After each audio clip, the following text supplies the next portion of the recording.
All right, in this lesson, we're going to be learning Statesboro Blues, all the slide parts in the beginning of Duane Allman. So it's kind of a Duane Allman slide guitar study.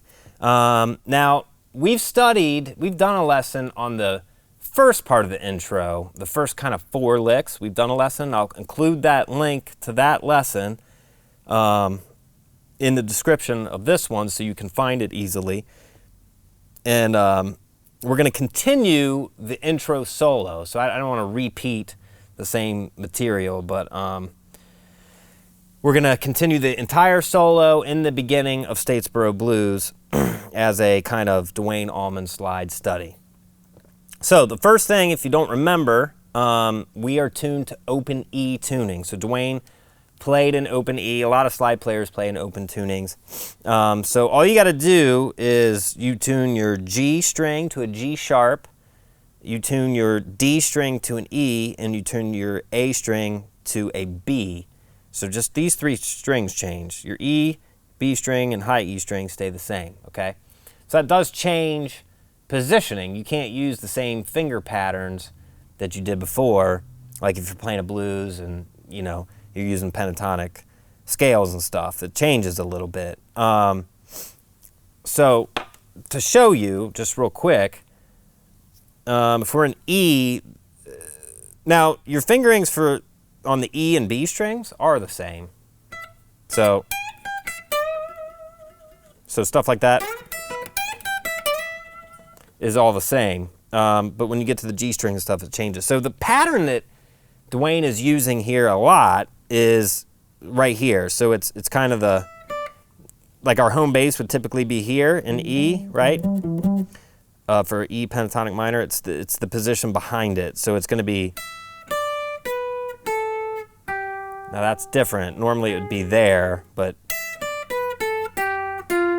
whoops, sorry. So 12, 10, 12, 10, 11, 12, 10, 12, 10, 8, 12.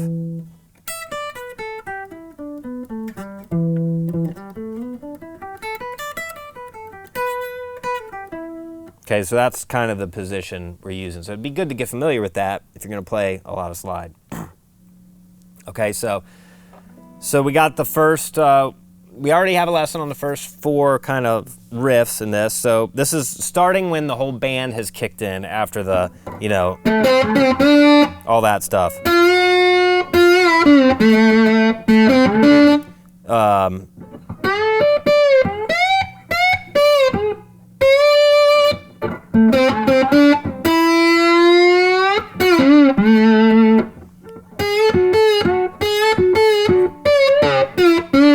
Those are the licks we've already studied in another lesson, okay? So we're starting right here.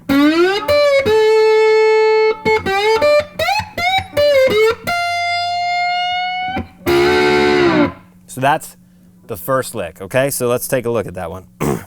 So we do a big old slide coming in from 3 on the B string to 10 on the B string. And then you go basically a slide from 10 on the E string, back to 9, and then to 10 on the B string. Okay?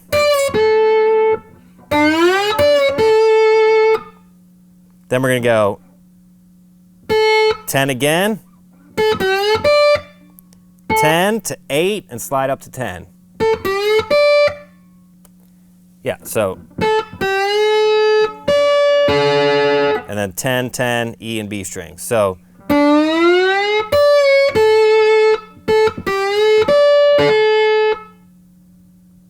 That's what we got so far. Then we're going to do a slide from 10 to 17. And then 12 to 14. And then 10 to 8 on the E string, 10 to 8 on the B string. And then you're going to go to 13 and do a slow slide up to 14. And then you're going to do you're going to hit the B string and G string together and slide from 9 to 10.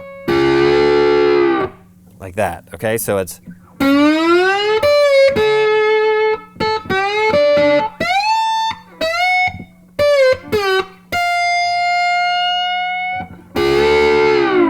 That's the lick.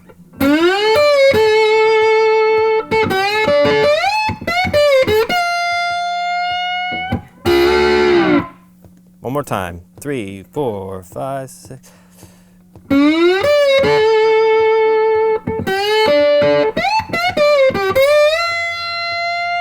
Sorry, I almost did the, there's one where he stops on 10. So let me do that again. It's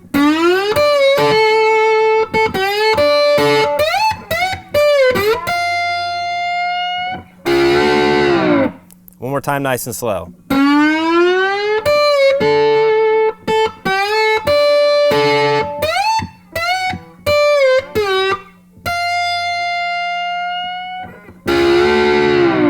Okay. So next lick, easier. So we're right. We're on bar in the tab. We're on bar. Sorry, 13. Bar 13. Well, 12 and 13 is where we're at here. So now we're gonna do 9 to 10 on the G string, then 10 to 8. And then we're going to go to the D string, go 10 to 8, to 8 or 10 on the A string. And then 2 hits on the root note on the D string, 10th fret. So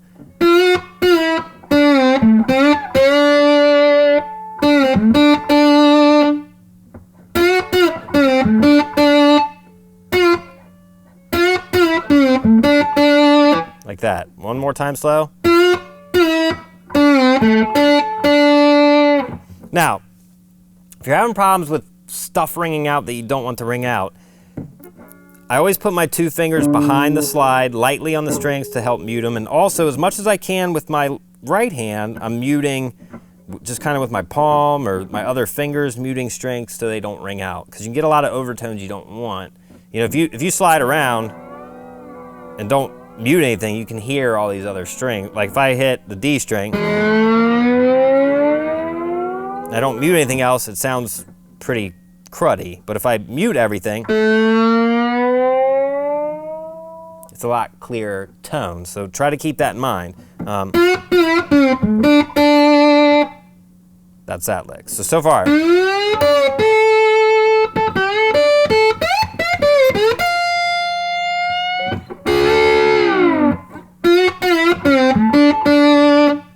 Okay, then right after that we have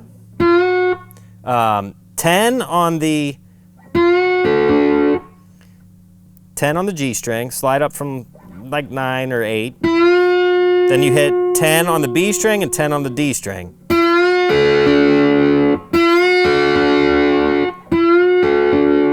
So we have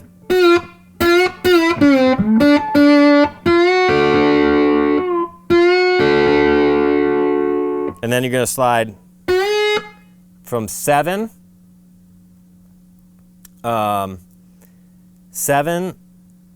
10. You're going to hit the 7 first, and then slide to 10. And then hit 10 on the G string. Then you're going to slide from 10 to 8 on the B string. Then 9 to 10 on the G string. And then hit the root note on the 10th fret of the D string again. So that sounds like this. Coming from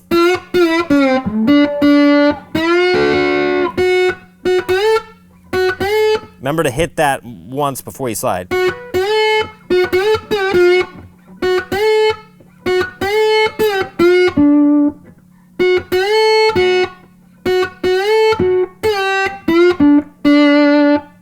So that's how it sounds.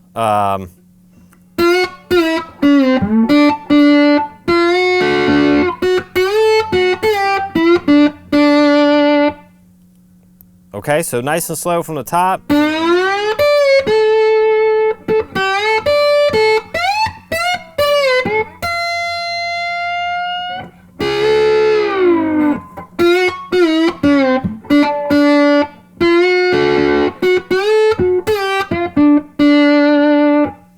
Okay, then we have a little short little lick. He kind of really quickly hits the 10th fret on the A string. That's the lick. If you can't grab that, it's not that important. It's just 10 to 11 on the G string, real quick. And then back to 10. And then you slide from 8 to 10 on the B string. But he kind of hits this A string first. Like that.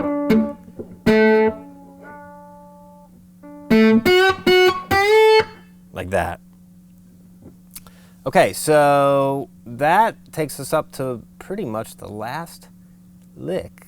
Well, we're getting close. Then we have...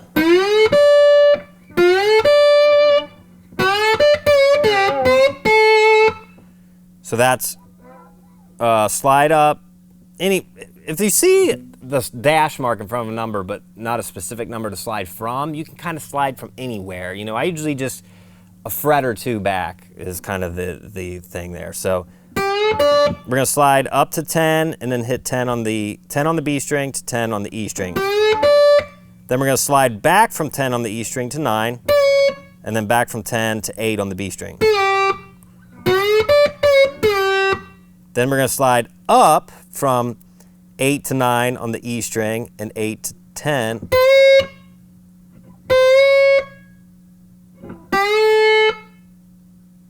Eight to 9 and then 8 to 10 on the B string. So it's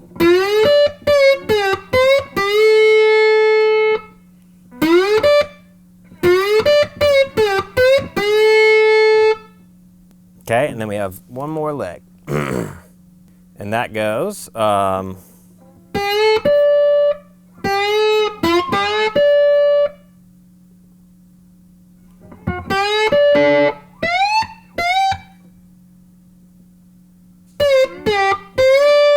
it's kind of similar to the other one we've done where it slides up to the 17. So we have a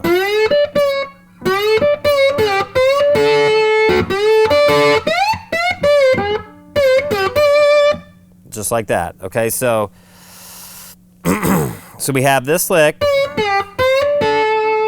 and you're gonna slide up 9 to 10,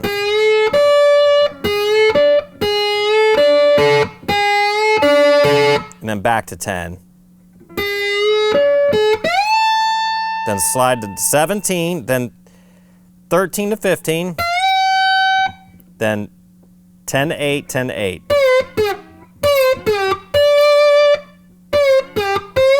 And then back up to 10, that's the root note on the E string.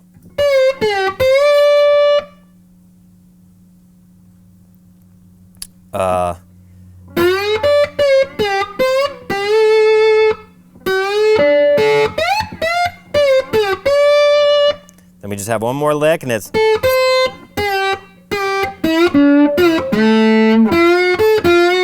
and then you're into the verse. So that last lick is 10 to 8 on the B to E string.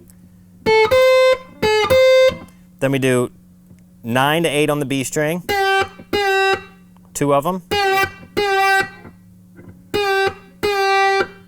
Then 9 to 10 on the G string.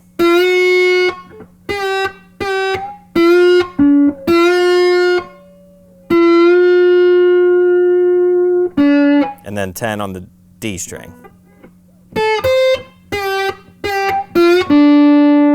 Then slide from 10 to 8 on the G string. And then you hit the 10 on the A string. And that's our 5 chord, because this is the turnaround. We're ending on the 5 chord. So. And then leading into the verse, he does that little lick, and that's just a slide from 9 to 10 on the G, then B string 10, back to G string 10. And that's where the vocals have come in for the first verse. So that last lick,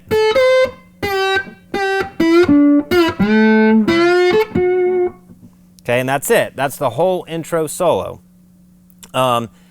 It's probably really hard to see what my hands are doing here since we're not fingering notes, we're playing slide. So the tab is going to be really important to reference, okay? So do that and you'll be good. So the trick here, like almost everything we're learning, especially when we're doing solos, is just take it a bar at a time. Don't try to go through the whole thing every time. Get the first bar down, move on to the second bar, and just keep working it that way, and then you'll eventually get through it. It's very challenging. It's Duane Allman. He's a great slide player, so don't beat yourself up if you're not getting it right away. It takes some time. It takes some practice. So little tips on tone. If I've mentioned this before, we're talking about Duane Allman, but he a lot of times used his bridge pickup, but rolled back the tone knob so it's not so trebly. It gives it a little smoother tone. So I have a little bit of drive on.